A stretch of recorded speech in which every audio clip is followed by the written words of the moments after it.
So after playing this game and loving its lore for 2 years, I came to a point that I can no longer take the Abyss seriously as a threat. Well, compared to Fatui at least. In certain times it feels like the game wants you to take the Abyss seriously or see it as it is the biggest threat between them and the Fatui, but they are literally just a punching bag of an evil group with no certain goals, no victories and very little presence and almost no character to serve as their faces, unlike the Fatui. Like in comparison, Abyss just falls so short that it's not even funny. Well, let's just compare what Fatui and Abyss has done so far, and note that I'm going to use the male traveler as the Abyss twin, so don't mind that. Firstly, a definite solid plan. Fatui and Abyss both want to overthrow Celestia, but Fatui has a certain plan to accomplish their goal, which is the collection of all the Gnosis. Meanwhile, the only actual plan we saw from the Abyss that was stated that it could work against Celestia was the Mecha Ozile plan, which we already make it failed. Now Fatui knows what their plan is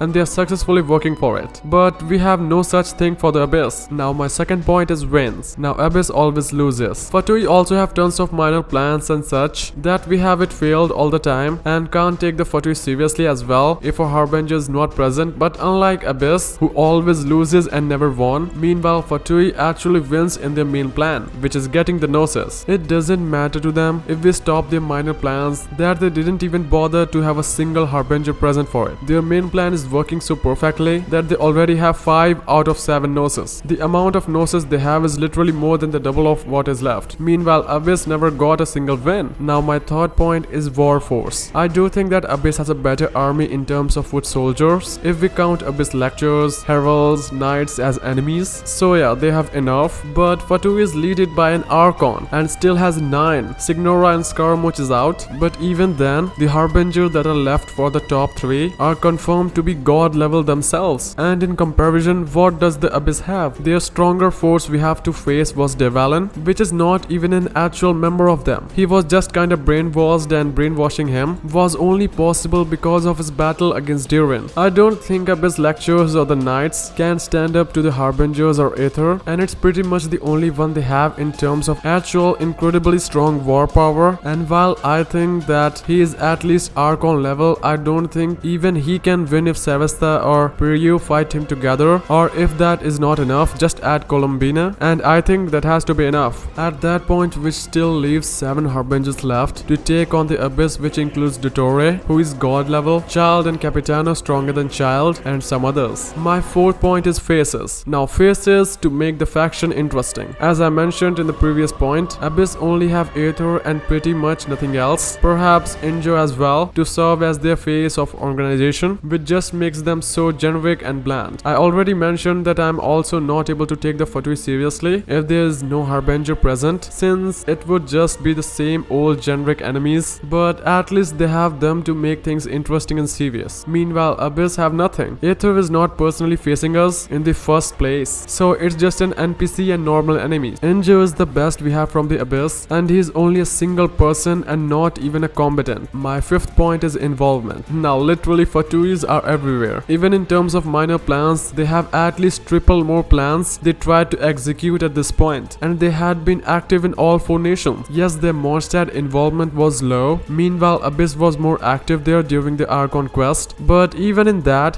one Fatui, which is Signora, actually won and captured the Gnosis, meanwhile Abyss got the L. And after the Abyss almost does not exist other than Dane quests, meanwhile Fatui is responsible for anything and everything. At this point, I am starting to believe that Fatui manipulated the Abyss, since they are literally behind everything bad that has happened in the game. Their Harbingers are 3 of the 7 weekly bosses, for god's sake. Meanwhile the Abyss only boss is Devalin, which is again not an actual part of them. So what's the conclusion? Well, like I just said, I can't take the Abyss seriously when they have little presence, no faces to make them interesting, no solid plans we know of, and no wins. Meanwhile Fatui has them all. Nahida's cut about some being potentially changing the fate of Aether and making him a part of Ermansul was the absolute most threatening and interesting thing we heard them in this entire game story. I hope they can make things more interesting and threatening soon, because I really have a hard time taking the Abyss as a serious threat rather than some minor enemies. But what do you guys think? Who is better, the Fatuis or the Abyss? Comment down below. And also, if you are new, subscribe our channel and join our Discord server to never miss the new videos of Emergency Food.